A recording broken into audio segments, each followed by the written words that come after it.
Welcome back sa aking channel. Isang panibagong video na naman ang ating gagawin. So ngayon nandito ako sa San Juan, Batangas. Ngayon nandito tayo sa Buhay Probinsya. Tignan nyo naman ang kapaligiran, puro puno pa yan at napakalawak ng bukirin, bundok. So nandito kami ngayon sa San Juan, Batangas kasama ang aking kaibigan na si Pastor Peljun. At kami bumili ng alaga na pwede namin pagkakitaan. So napakapayapa sa lugar na ito.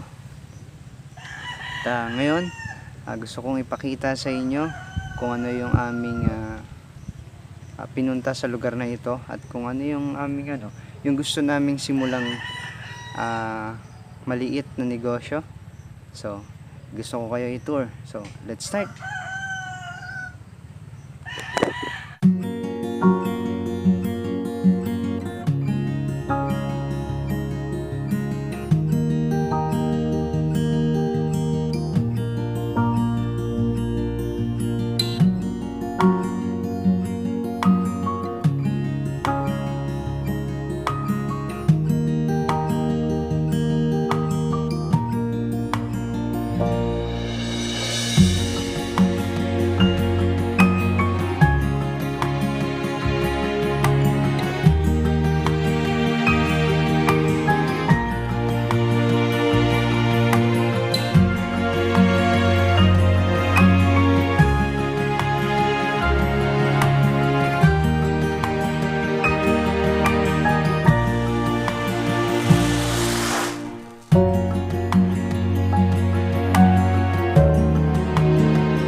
So, ayan.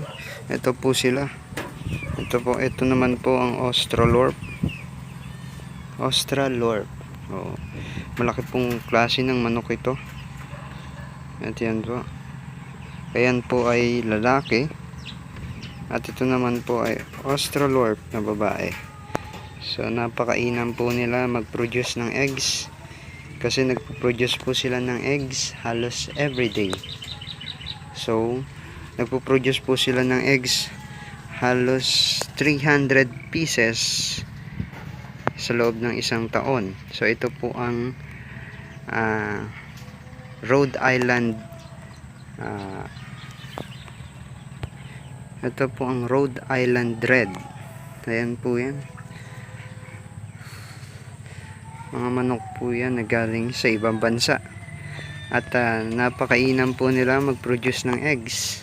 So napakaganda po para sa farming. Ayan po. So isa po ito sa mga gusto naming inegosyo kasi good for farming siya. Ang kailangan mo lang ay malawak na space. At kailangan po ang manok na ito ay kailangan free range. O tignan nyo naman yung laki ng kanilang kulungan simula doon sa area na yon sa may kawayan hanggang ito. So napakalaki po.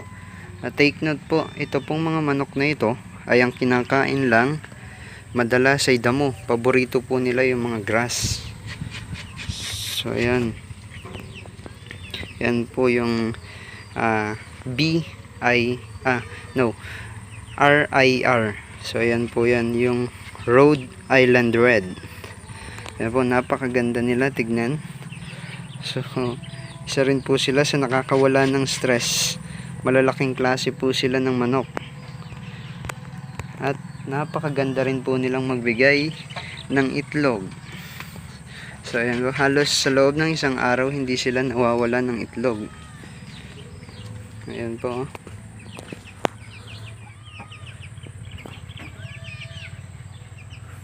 Ngayon ko lang rin po nakilala yung mga manok na yan, at konti pa lang ang background ko sa kanila. And yun, para sa ating dagdag kaalaman, ang RIR ay isa sa mga tinaguriang pinakamabigat na manok, o meron siyang kumikilo siya ng 5 to 6 kilos ang kanyang isang piraso. So sa madaling sabi, sobrang laki niya. So isa lang po yan sa mga nalaman ko. At ang RIR ay isa sa mga manok na matatalino. So kung mapapanood nyo po siya sa American Got Talent, ito po yung manok na nagpa-piano. Ayan po. So meron tayong close up sa kanila. Ayan ang RIR, nagpapalamig sa buhangin. And so nahawakan naman po yan. Kagaya niyan, nahawakan ko yan. At ito din, paborito na lang kainin ay damo. So talagang nababagay sila dito sa lugar kung saan malamig, maayos ang klima.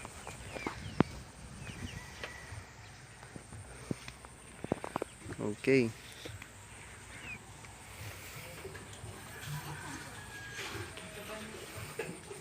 So yun po, thank you for watching my videos. Sana may natutunan kayo. God bless.